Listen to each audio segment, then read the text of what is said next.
So the month of Ramadan is associated in popular culture with fasting from food, drinks, intimacy, and where Muslims are supposed to remove worldly distractions in order to focus on remembering God, because it is also the month of the revelation of the Quran. For some more privileged and less religious Muslims, Ramadan has become kind of a fitness trend, hailed by fitness gurus saying that, yeah, it is, a month advocating for a healthy lifestyle or a detox.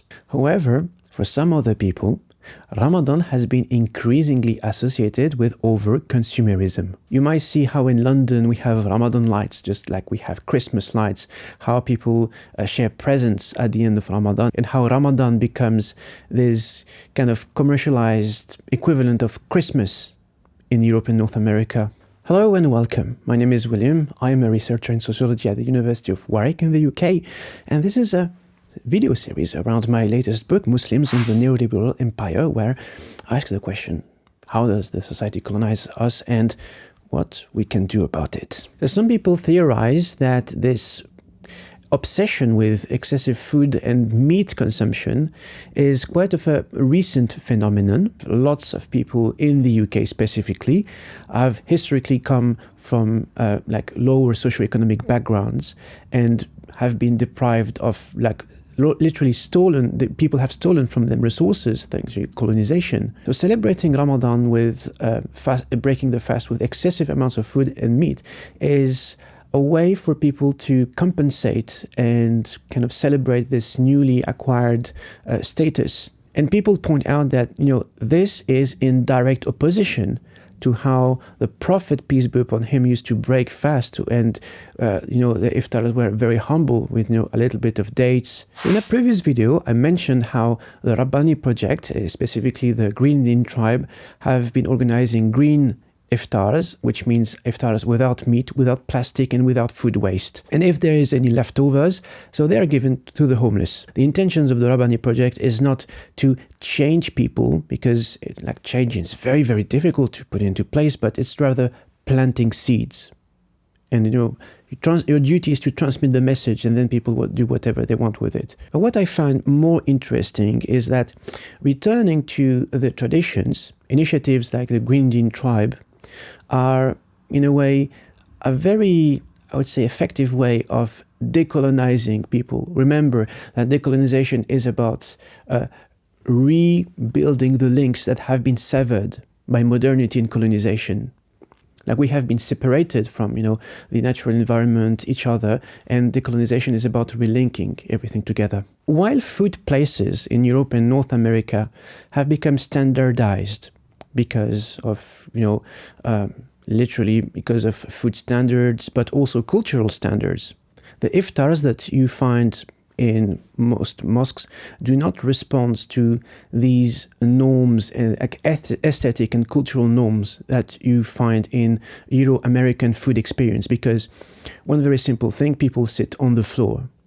In many cultures, people with their hands. In British mosques, there is something which is very un-British that is happening. People speak to each other, strangers speak to each other. So in a way, the sensory and social experience you get during Ramadan is at the polar opposite of the Euro-American normative and aseptized culture around food, where, people sit on chairs, there is rules and proceedings, there's an order for the dinner, people eat with utensils, and this relationship with the food and people you find at mosque is just the polar opposite. I'm not saying that it's everywhere like this in Europe. If you, let's say, go to Spain and Italy, people have a different relationship to food than, let's say, Scandinavian countries, Eastern Europe, and, there's always nuances. But specifically when it comes to the British context and the formalities around food,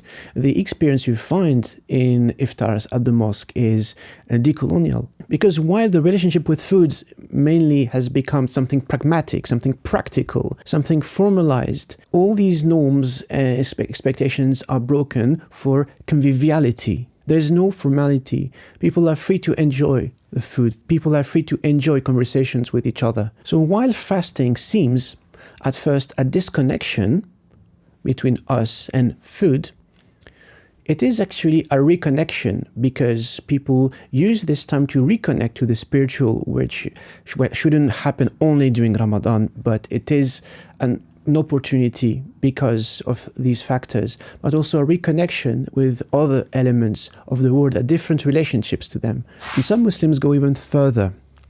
So there is an increasing trend amongst Muslims to advocate for veganism. So one popular piece that popularized the trend is called the Halal Bubble and the Sunnah Imperative to Go Vegan by Mohammed Ghrilan, published in 2016. The Prophet, peace be upon him, used to eat sporadically a little bit of meat. The author argues that in our contemporary world, because of consumerism and the impacts it has on health and on the environment, people have transformed something which is originally a derogation. So it is not normal to kill animals.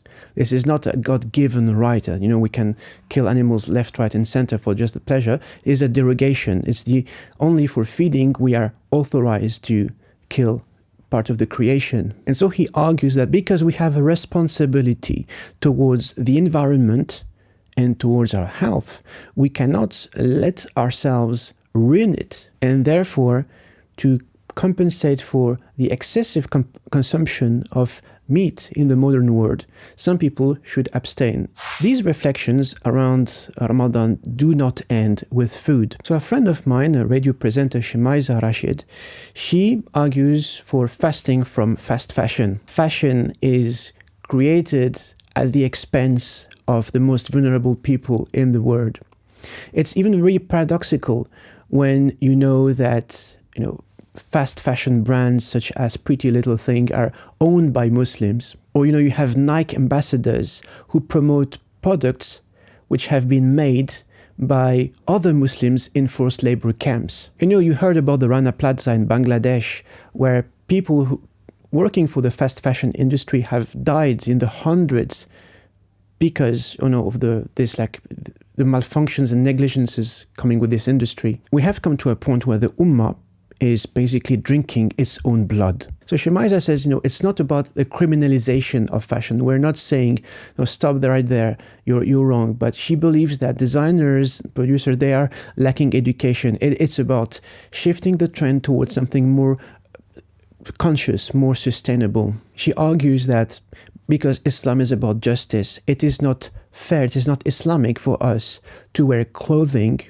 at the expense of workers not being paid living wage or being killed.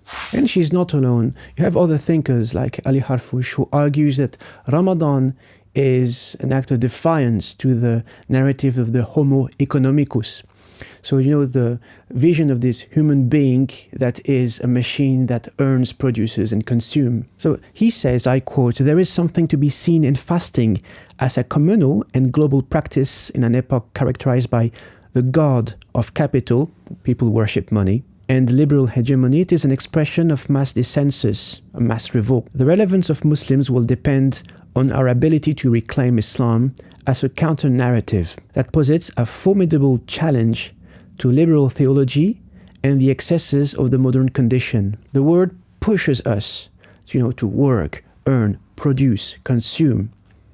And the Ramadan, because it puts a stop to the consumption, it is by definition, by nature, an act of revolt against this word that turns us into money-making machines. And for many people, for many thinkers, there's a power in saying no, in fasting. If I refer to the words of Asim Qureshi from Cage, he says, it's much about starving the body and soul from the excesses of life. But what excesses of life? Seeking leadership, righteousness without sincerity, denigration and arrogance, sitting with the rich and the powerful. Islam came for providing a just society. It came against tyranny. British scholar Abdal Hakim Murad says that, by definition, Islam, being prophetic, is about resistance to power. So he says, to be prophetic is to be countercultural. To be a dissident, you simply can't be prophetic if you're driving around in the Sultan's Bentley. To be prophetic, you must be, by definition, difficult for those in power. Another thinker that I think articulates very, very well this dimension of Ramadan as a month of resistance is Palestinian scholar Hatem Bazian. So he says, I quote, "Ramadan today must be about severing our relationship to products produced by corporations in sweatshops at far distant lands, using the poverty of people to maximize profits while treating them as modern wage slaves, including Muslim countries.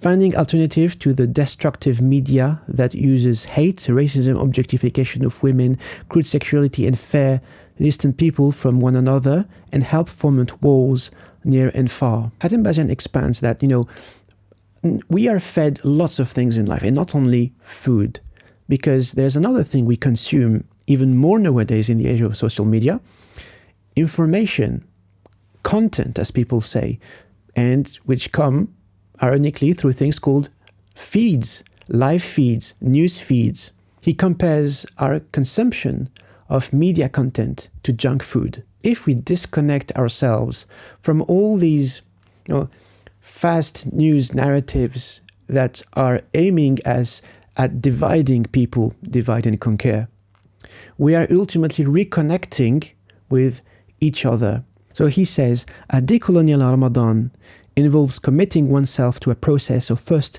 cataloging the existing modern and material mental inventory that originates in the colonial epistemic and is centered on capitalism, secularism, and distorted rationality. A decolonial inventory insists on making a distinction between Islamic ethics and economic principles and capitalism. A decolonial Ramadan involves a commitment to navigate out of the racism deeply embedded in modern Muslims that are in an endless search to affirm its worthiness by means of physical and mental proximity to the superior whiteness. And he's written this in 2016, almost 10 years ago. Because ultimately everything is linked. The way we consume, whether it is food, drinks, fashion, news, has consequences, even if we cannot immediately see them. It has consequences on real people who bear the impact of these decisions, because people copy and paste uncritically whatever they see working in the mainstream. But working, what does it mean working? Working in terms of bringing profits. Because people are in a situation of deprivation, of course, they're going to seek anything that brings them financial profits and really quick returns. And this is why, fast fashion is popular. People want money, and this is a good way of making money.